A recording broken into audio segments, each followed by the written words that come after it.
Cek, halo sobat nih, Mega lagi dah Legend AF Emperor, langsung aja gaskan. Mereview sedikit dari part sebelumnya. Saat ini pertempuran masih berlanjut dan ternyata pertempuran semakin intens ketika di sini pimpinan Raja Siluman dia pun datang untuk dapat menunjukkan aksi dan dia mengangkat lengannya ke udara dan dia menghantamkannya ke bawah dan dia menarik semua energi kehidupan yang dimiliki oleh mereka para pasukan reguler. Dan ternyata energi kehidupan yang telah ia tarik dari para pasukan reguler juga disiapkan kembali untuk dapat melepaskan sebuah serangan yang menghancurkan pintu utama yang membuat mereka Adipati Jicang dan juga istrinya pun tahu kalau saat ini putranya ada dalam bahaya.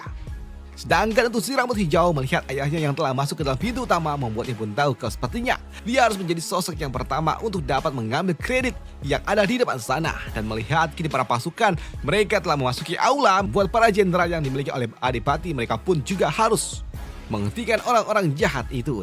Dan di sini untuk Raja Siluman setelah dia masuk di sini dia juga langsung disambut dengan anak panah yang datang ke arah dirinya, tapi dengan tubuh kuat dan juga keras yang ia miliki ternyata serangan anak panah itu tidaklah berpengaruh kepada dirinya dan bahkan semua serangan yang datang itu pun langsung patah tak mempan dengan tubuh fisik kuat yang ia miliki. Tapi itu juga membuat di sini salah satu jenderal langsung menyiapkan sebuah serangan untuk dapat menghajar Raja Siluman yang ada di depan sana dan itu membuat Raja Siluman yang melihatnya dia pun tahu harus bersikap apa dan dia menangkap serangan kecapi yang datang ke arah dirinya.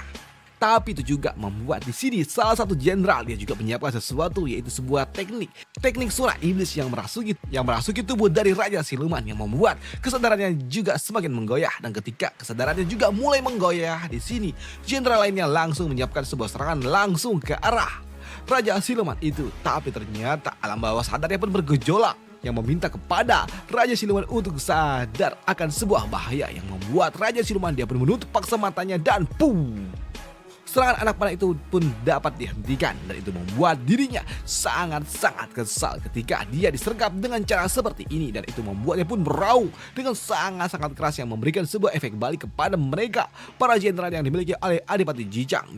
Dan itu membuat mereka berdua, para jenderal mereka juga langsung terdorong dan juga mendapatkan luka dalam dan itu membuat mereka pun berpikir kalau sepertinya Raja Siluman sungguh sangat berbahaya, pikir dari mereka berdua. Tapi itu juga memberikan sedikit waktu bagi Adipati Jicang untuk datang mengejar Raja Siluman. Dan itu membuat Adipati Jicang dia pun langsung mencoba untuk dapat menghentikan Raja Siluman. Tapi ketika Adipati Jicang dia mencoba untuk dapat menyerang di sini, dia dihentikan oleh kecapi yang ada bersama dengan Raja Siluman itu. Namun di sini dengan tenaga dalam yang dimiliki oleh Adipati Jicang di sini, orang tua ini dia pun berhasil melepaskan sebuah serangan tenaga dalam yang membuat Raja Siluman dia pun sempat terdorong dan itu membuat Adipati Jicang dia pun kembali mencoba untuk dapat menyerang dan itu adalah sebuah serangan yang disebut sebagai Guru Sang Penggentar. Dan ketika serangan itu pun datang di sini, Raja Siluman dia juga langsung menyiapkan sebuah teknik yang disebut sebagai jiwa golok pemecah dan dia pun kini menahan serangan yang diberikan oleh Adipati Jicang yang memberikan sebuah benturan energi yang sangat kuat di antara mereka berdua. Dan itu juga membuat di sini Raja Siluman dia pun merasakan kalau sepertinya serangan yang diberikan oleh Adipati Jicang cukup kuat hingga membuat tangannya jadi kebas-kebas. Tapi di sini untuk Raja Siluman dia pun kini meletakkan lengannya ke bawah untuk dapat menetralkan serangan yang datang ke arah dirinya. Dan itu juga membuat alam bawah sadarnya pun menyadari kalau sepertinya sosok yang mereka hadapi juga sangat kuat dan itu membuat iblis yang ada di dalam tubuhnya pun meminta kepada Raja Siluman untuk dapat menghadapi Adipati Jicang apapun resikonya, meskipun mereka harus kalah, setidaknya mereka juga harus membawa Adipati Jicang kembali ke neraka, ucap dari sosok iblis yang ada di dalam tubuh dari Raja Siluman.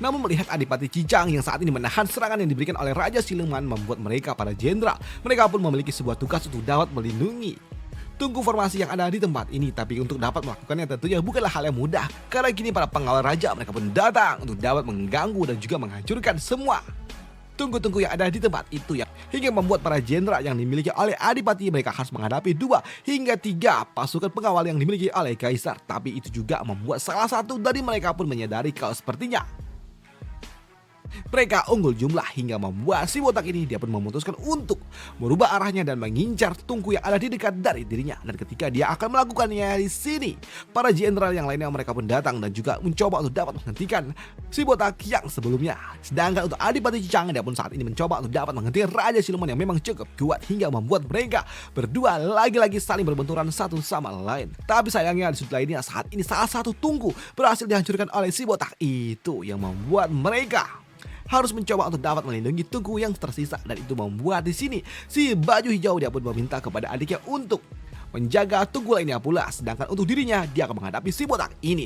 Ucap dari dirinya, dan dia juga langsung menyiapkan sebuah teknik yang disebut sebagai naga tinta. Dan ketika dia melepaskan teknik itu, langsung mengincar kepada si botak yang ada di depan sana. Dan untuk si botak, ternyata dia dapat menghindarinya dan juga menahannya. Tapi itu juga membuat si botak dia pun yakin kalau dia masih dapat menahan itu semua. Tapi sayangnya, dia juga terlambat ketika dia menyadari kalau ternyata teknik yang datang itu bukanlah teknik yang langsung mengincar dirinya, tapi itu adalah sebuah teknik yang digunakan untuk mengaktifkan jebakan yang ada di bawah kaki dari dirinya. Dan itu membuat si botak dia pun kini tertahan dengan jebakan yang ada di bawah sana. Dan itu juga membuat si botak dia pun tertekan hingga membuat tubuhnya hampir semua tenggelam di dalam sebuah jebakan yang ada di bawah sana. Tapi ketika dia akan dihancurkan oleh si baju hijau, tiba-tiba aja muncul sebuah serangan yang datang ke arah pria baju hijau itu. Dan itu adalah sebuah bantuan yang dimiliki oleh si rambut hijau.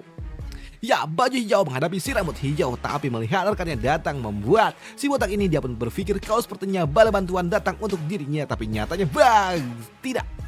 Si botak ini dijadikan batu pijakan dengan si rambut hijau, dan itu membuat si rambut hijau dia pun kini bergegas ke arah tungku lainnya pula. Dan dia kini membawa tungku itu dan akan menghancurkannya.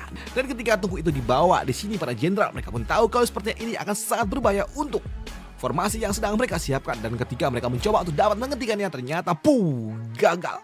Si rambut hijau dia pun berhasil menghancurkan tungku kedua, yang membuat di sini mereka berdua pun kesal dan juga kembali mencoba untuk dapat melepaskan sebuah serangan. Tapi sayangnya, serangan yang datang ke arah si rambut hijau tidak ada satupun yang kena. Bahkan saat ini si rambut hijau dia pun melepaskan sebuah serangan counter yang membuat kini si baju hijau dia pun terluka, mendapatkan luka yang cukup dalam.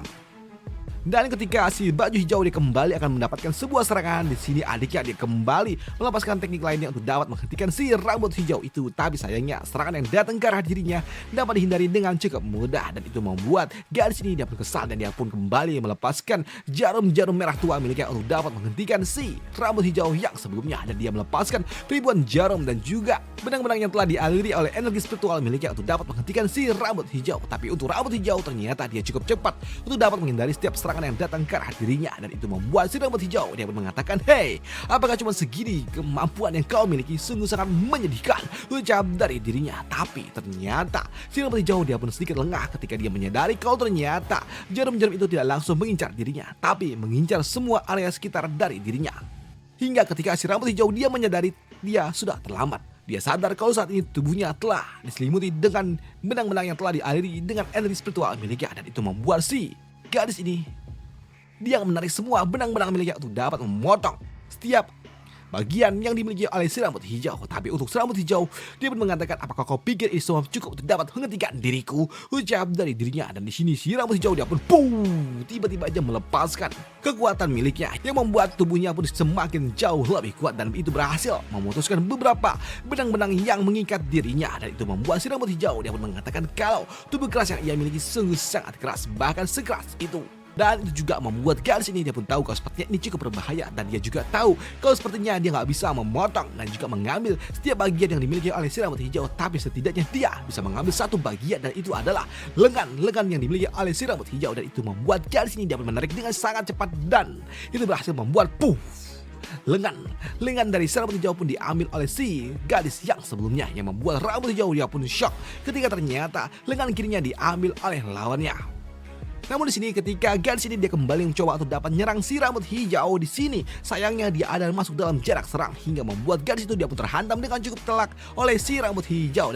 Dan itu juga memberikan sedikit waktu bagi si rambut hijau untuk dapat melarikan diri. Dan di sini dia juga mencoba untuk dapat menghentikan luka yang ada di lengannya.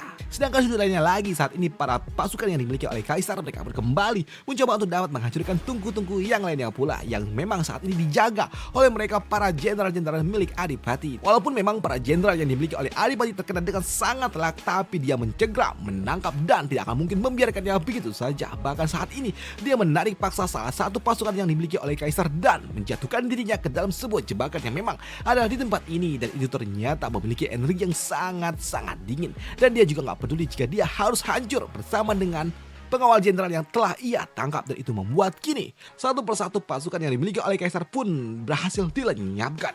Dan untuk jebakan ini bukanlah jebakan biasa, karena memang mengandung energi dingin yang sangat-sangat kuat, dan siapapun yang masuk ke dalam sana mereka semua pasti akan membeku. Sedangkan sudut lainnya lagi saat ini untuk Pak Tua Kecapi, di sini dia harus menghadapi dua pasukan kaisar. Dan di sini untuk Pak Tua Kecapi memang ketika dia harus menghadapi dua pasukan pengawal yang dimiliki oleh kaisar, tentunya itu juga akan sangat sulit bagi dirinya karena memang 2 lawan 1 bukanlah hal yang mudah, apalagi sosok yang ia hadapi bukanlah kaleng-kaleng pula. Dan itu juga memberikan sebuah kesempatan bagi salah satu dari mereka mencoba untuk dapat mengambil tunggu yang ada di depan sana. Tapi melihat salah satu pasukan kaisar kembali lolos, membuat pria baju hijau ini dia pun kembali mencoba untuk dapat menghentikan para pasukan itu. Tapi sayangnya itu semua terlambat karena ketika dia sudah mendekatinya di sini, tunggu itu pun kembali berhasil ditangkap dan juga diambil oleh para pasukan milik kaisar. Dan ketika akan dihentikan di sini, tunggu itu pun kembali dihancurkan. Bahkan saat ini untuk si Tengik ini dia pun kembali melepaskan sebuah serangan yang kepada si baju hijau. Dan untuk si baju hijau dia nggak peduli ketika dia harus terkena serangan telak yang diberikan oleh lawannya. Bahkan saat ini dia terus melompat dan juga menangkap para Tengik yang ada di depan sana. Walaupun memang saat ini tubuhnya juga terluka dengan sangat-sangat parah ketika dia sebelumnya terkena sebuah serangan yang diberikan oleh si rambut hijau. Dan dia kini menarik salah satu dari mereka untuk dapat masuk ke dalam sebuah jebakan yang memang ada di tempat ini. Karena memang jebakan yang memang ada di tempat ini juga bukanlah jebakan biasa. Ketika dia masuk ke dalam sana, ternyata tubuhnya juga langsung meleleh lenyap di dalam dinginnya air yin yang memang sangat-sangat dalam. Dan memastikan siapapun yang masuk ke dalam sana tidak ada satupun yang dapat kembali. Dan selama pertempuran terjadi, ternyata gerhana bulan pada akhirnya pun tiba. Dan ketika gerhana bulan datang di sini, tunggu-tunggu yang lainnya mereka semua pun bercahaya. Dan itu membuat kini muncul wujud-wujud naga yang keluar dari dalam setiap tunggu yang akan berkumpul perlahan-lahan di sekitaran dari tunggu utama. Dan ketika para naga mereka semua muncul ke permukaan dan juga akan melebur masuk ke dalam tunggu utama di sini, mereka hanya perlu menunggu naga-naga itu pun masuk ke dalam tunggu utama. Dan jika itu terjadi maka semua akan selesai pikir dari mereka semua. Namun di sudut lainnya saat ini untuk Raja Siluman ternyata dia masih ditahan oleh Adipati Cicang yang memang sangat kuat pula. Namun karena memang Adipati Cicang cukup kuat, dia berhasil menemukan sebuah celah yang dapat ia manfaatkan untuk dapat menyerang Raja Siluman. Dan itu membuat Raja Siluman dia berkesal. Dan itu juga membuat Raja Siluman ketika dia menyadari kalau ternyata para tunggu juga mulai berresonansi, membuatnya pun memutuskan untuk tarik mundur. Dan dia menyiapkan sebuah serangan untuk dapat menggunakan sedikit waktu yang ia miliki untuk menghentikan itu semua. Dan dia melepaskan sebuah serangannya langsung menuju tunggu utama. Dan ketika dia melakukannya ternyata dia berhasil melakukannya. Tunggu utama pun berhasil dihancurkan oleh Raja Siluman yang membuat Adipati Cicang dia pun tentunya sangat marah ketika putranya yang ada di dalam tunggu telah dihancurkan. Dan itu membuat Adipati Cicang dia pun melepaskan sebuah serangan yang sangat kuat yang telak langsung mengenai Raja Siluman. Dan itu membuat Raja Siluman dia pun terhantam dengan sangat-sangat telak. Dan itu membuatnya pun langsung jatuh ke dalam air jebakan air yin yang sebelumnya berhasil melenyapkan salah satu dari mereka. Dan melihat ayahnya berhasil dikalahkan dan juga masuk ke dalam tunggu utama kolam yin, membuat si rambut hijau dia pun shock. Tapi itu juga memberikan sedikit celah bagi Pak Tua Kecapi untuk dapat melepaskan sebuah serangan. Dan ketika serangan itu pun datang di sini ternyata si rambut hijau dia pun dilindungi oleh si Gempal itu yang membuat kini keduanya pun mereka langsung tersungkur. Namun melihat ayah mereka, pimpinan mereka, Raja Siluman telah dikalahkan, membuat mereka memutuskan untuk dapat melarikan diri. Dan ketika mereka coba untuk dapat melarikan diri di sini, Pak Tua Kecapi dia pun sangat-sangat marah. Dan dia bersumpah kalau dia pasti akan balas dendam kepada Raja Zou yang telah mengirimkan mereka orang-orang jahat. Ucap dari Pak Tua Kecapi. Sedangkan di sudut lainnya saat ini untuk tunggu utama memang telah dihancurkan. Yang membuat Nyonya yang melihatnya dia pun berpikir kali ini semua telah berakhir ketika tubuh putranya telah dihancurkan bersama dengan tunggu utama. Namun ketika Nyonya sedang bersedih, di sini salah satu jenderal dia pun mengatakan kalau saat ini Tuan Muda kedua masih selamat dan ritual masih perlu mereka lanjutkan. Ucap dari para jenderal. Namun di sini orang tua ini dia juga mengatakan kepada Nyonya untuk tidak perlu khawatir karena mereka melakukan sebuah rencana di mana Puan tua telah dikorbankan demi tunas yang jauh lebih mudah. Dan dia juga mengatakan kalau sebenarnya Tuan Muda kedua telah mereka sembunyikan di aula bawah. Jadi semua masih baik-baik saja dan mereka harus segera melanjutkan formasi ini. Ucap dari orang tua itu yang membuat Nyonya dia pun bingung dengan apa maksud dari ini semua. Lantas jika Tuan Muda masih hidup, lantas siapa yang ada di tempat ini? Ucap dari Nyonya yang membuat orang tua ini dia pun terdiam karena ternyata itu adalah putra yang dimiliki oleh Pak Tua Kecapi, yang ternyata diam-diam menukarkan putranya dengan Tuan Muda kedua. Dan ini adalah rencana cadangan yang dimiliki oleh para jenderal.